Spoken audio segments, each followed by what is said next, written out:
Hello and welcome to another video where we're going to take a look at Enshrouded again, but this time we're going to use my ROG Strix 6800XT against my ROG Strix 3080Ti. I've gone ahead and manually overclocked both of these cards because they were built for that, and we know that a 6800XT is practically identical to a 7800XT, and a 3080Ti is practically identical to a 4070 Super. Therefore, these results should reflect how those GPUs would also perform in this game, okay? Let's not waste any time and get into the numbers. This is Willem, by the way, because he kind of looks like Willem Dafoe. Anyway, let's take a look at the settings here, guys. So we're running the game at 1440p with the 6800XT on the left and 3080Ti on the right. I'm essentially using the max quality graphical preset, and then I've set FSR and DLSS both to quality. Now in the second part of this video, we're going to check out the quality preset because we'll be able to gain some extra performance, very minimal loss to visual quality, if noticeable at all.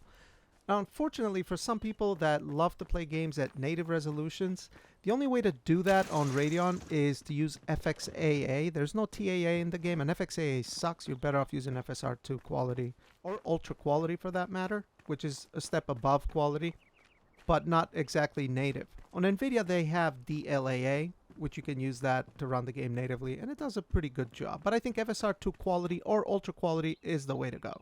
Now, since my last video, I focused mostly trying to get this glider because it's really cool and lets you travel to some cool places. And I also got the grappling hook, which is also pretty cool. Now, we're going to go into this place called Rookmore, I think. Rookmore, whatever. And this is actually a really, really cool place to farm metal scraps. Because in this game, you can't make metal scraps, but you do need them to make all kinds of stuff if you want to progress your character. And it is close to the base. You could go underneath the bridge and get to it, or if you have a glider, you can glide your way down to this place. And you can essentially just farm these guys and get a ton of metal scraps if you want to as well. And there's also another cool thing you find in this base. It's a recipe to a potion. And I will show you exactly where that is. It's a very OP potion, which is good to have some of those at all times. But anyway, if you take a left here, I recorded this a bit later, but there's two tables and there's two potions. They're called mysterious flasks. And if you read the book, it teaches you the recipe, how to make it. Okay? And I'll show you. If you go on your inventory and look at the elixir, it gives you 30% damage multiplier for 30 minutes. But it also subtracts 1 minute from the shroud debuff that you get, right? But it's huge. It's a really nice, powerful buff that goes a long way, especially when you're getting hammered by a bunch of enemies. Anyway, though, the point of this video, or the primary point, was to look at the performance. So what is the difference between these two GPUs? Well, it's actually not much. The 3080Ti has an 11% performance advantage on the average FPS, and 6% performance advantage on the 1% lows.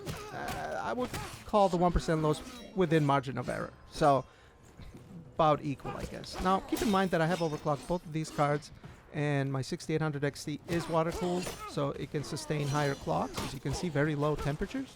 But, I mean, if you have a 6800XT, it should be within, you know, the same ballpark, essentially.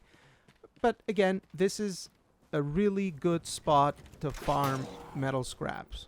Just destroy everything. Sometimes even the barrels that have, you know, the metal rings around them that hold them together, breaking those apart, sometimes you get metal scraps as well. So it's a really good area.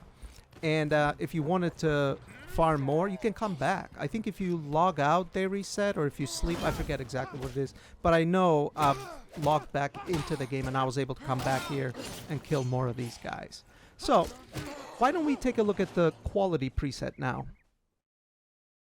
Let's begin with the settings again. We have the 6800XT on the left and 3080Ti on the right. And we've gone from max quality preset to quality preset. And this one is actually kind of interesting because here the 6800XT is actually on the top, interestingly enough.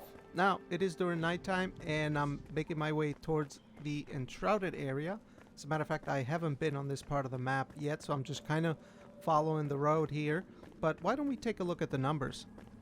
After making my way to another elixir well, fighting some enemies, and then running back to Rookmore, we essentially end up with the 6800 XT being about 2% ahead on the averages. So I would say that's within margin of error, but the 1% lows, the 6800 XT is 15% faster this time. So that is quite interesting. We basically have 84 FPS for the averages on the 6800 XT and 82 FPS for the averages on the 3080 Ti. And for the 1% lows, on the 6800 XT we have 63 FPS. On the 3080 Ti we have 55 FPS. So the 3080 Ti's 1% lows seem to be similar to what they were on the max quality preset.